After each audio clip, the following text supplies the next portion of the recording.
The billionaire mocked the janitor. He didn't know her daughter was listening. 47 times the Aurora engine had failed. 63 seconds, that's all it ever lasted. $2 billion. The world's best engineers. Quantum physicists. Supercomputers. All useless. Then a barefoot 10-year-old walked up to the machine with a worn stethoscope and whispered, "There's a crack. I can hear it." She was right, and what happened next changed everything. Her name was Sophie, and she was about to prove that genius doesn't need a degree, it just needs to listen. But to understand how we got here, we need to go back 3 hours earlier, to the moment everything collapsed. If you love stories of hidden brilliance and impossible comebacks, stay with me and please subscribe. Let's grow. You won't believe what happens next. 3 hours earlier, metal screamed. The Aurora engine shuddered violently, spitting sparks across the glass-walled laboratory. Alarms shrieked. Red emergency lights pulsed over terrified faces. Engineers shouted commands that meant nothing. Screens flashed critical warnings. The air smelled like burning copper and failure. And then silence. $2 billion of engineering genius died in less than 63 seconds. Again. In the center of the chaos stood Aldrich Soren, billionaire, visionary, the man the media once called the architect of infinite energy. His jaw was tight, his eyes cold and unblinking as he stared at the smoking turbine. He didn't flinch when the lights dimmed. He simply said, "Shut it down." The command was quiet, but it cut through the noise like a blade. The turbines groaned to a halt. The hum faded. Silence filled the lab like a funeral. "Same failure point," someone muttered. "Cascade resonance," another engineer replied, voice hollow. 63 seconds. Just like before. Aldrich's hands curled into fists. Months. A fortune burned. His reputation crumbling with every failed test. He turned slowly toward his team. $2 billion, he said flatly. "And none of you can make it last longer than 63 seconds. No one answered. The room reeked of exhaustion and defeat. Then soft footsteps. The squeak of wheels on tile. At the far corner of the lab, Mira pushed her mop bucket through the wreckage of another failure. She kept her head down, as always. Invisible. The scientists never noticed her. She was just part of the background. But tonight Aldrich noticed. Frustration twisted into something sharper. Meaner. "Tell me, Mira," he called out, voice echoing against the glass walls.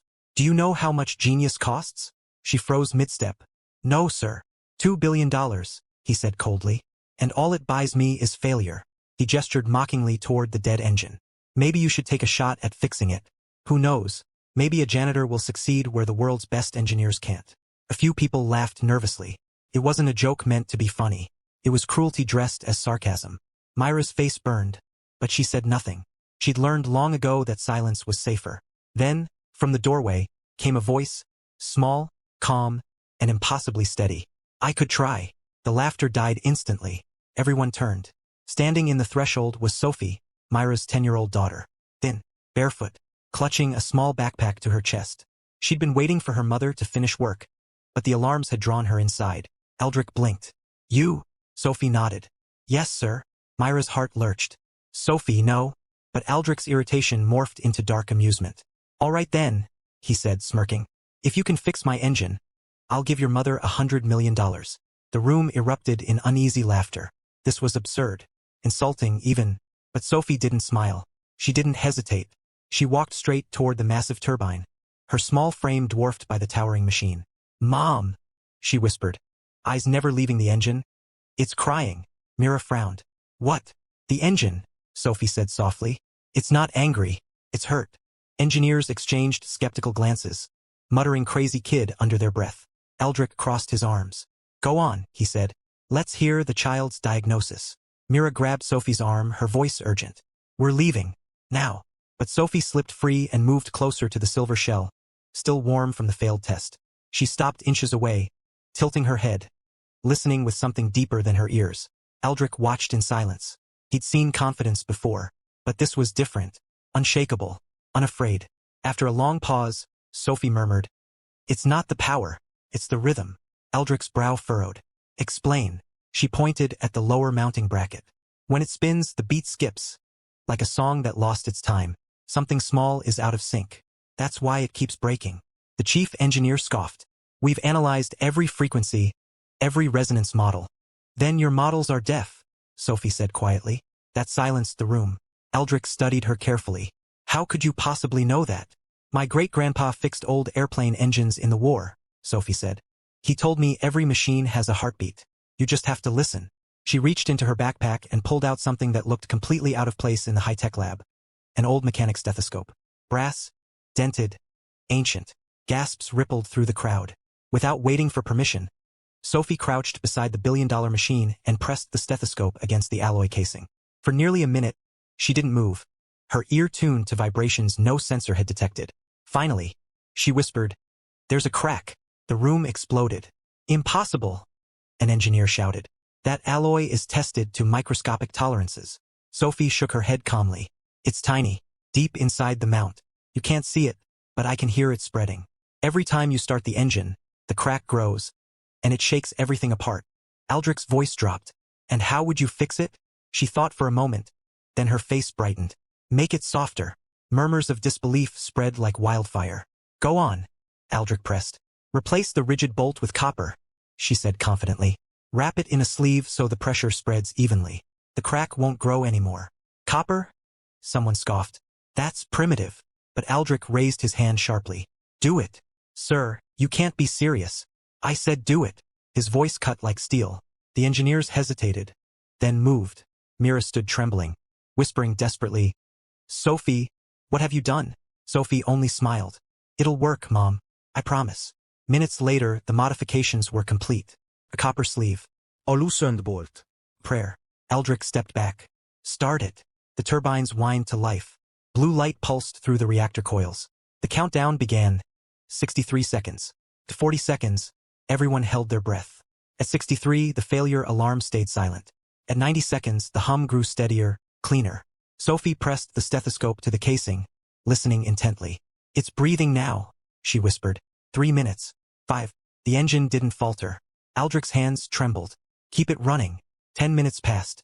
"No errors. No shutdown." The impossible had just happened. Sophie looked up, eyes shining. It just needed someone to listen.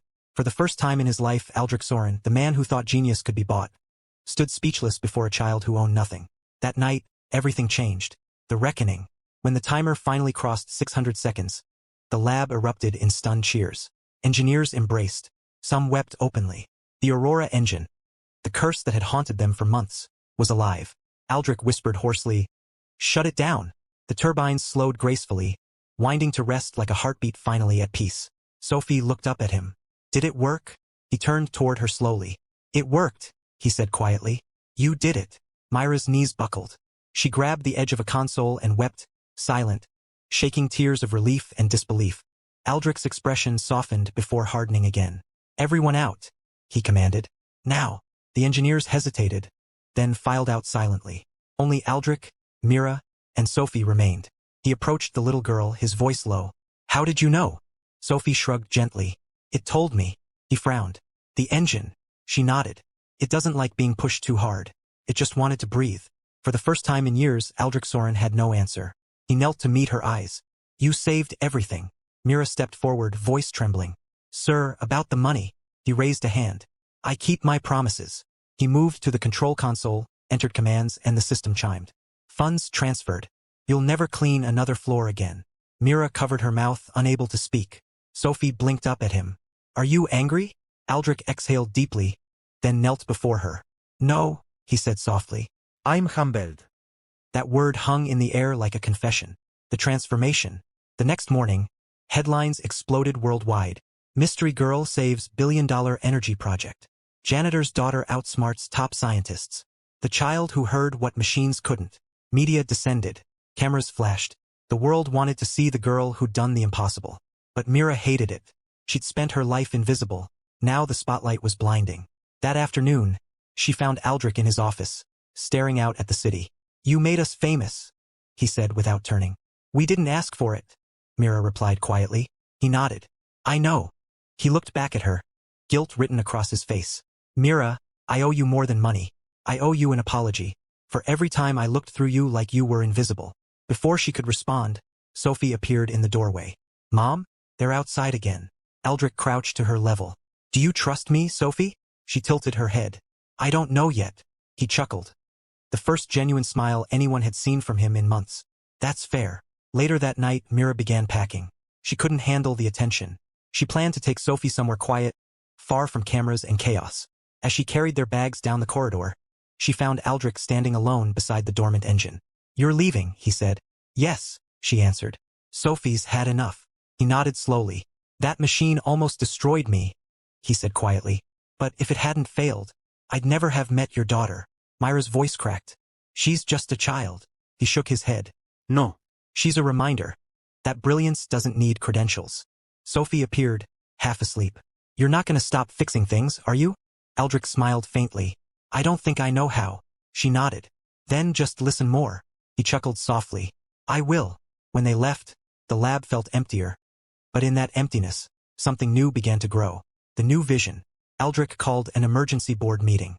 His voice was calm, but his words were revolutionary. Effective immediately, we're launching Project Resonance, a division dedicated to finding genius in unexpected places. Mechanics, farmers, janitors, children, people who see what we've been too proud to notice. The board erupted. "Sir, that's not how innovation works." He cut them off. "No, that's exactly how it works. We've just been too arrogant to see it." He ended the call and stood at the window. Below, the city glowed with light from the reborn Aurora engine. The machine that once mocked him now powering millions of homes. He thought of Sophie's words. It just needed someone to listen. For the first time in decades, Aldrich did. A week later, Mira received an unexpected call. Aldrich wanted her back, not as a janitor but as director of Project Resonance. She almost refused. But Sophie said quietly, "Mom, maybe this time they'll really listen." Mira agreed. When they arrived, the lab had transformed. Gone were the cold glass walls and sterile floors. In their place, open tables, laughter, collaboration. Mechanics worked beside scientists. Children tinkered with circuits. A banner hung on the far wall. "Every voice deserves to be heard." Sophie ran ahead, stethoscope swinging from her neck. Aldrich waited near the engine, sleeves rolled up, smiling warmly. "Welcome back," he said. Mira looked around, tears brimming. "You did all this?"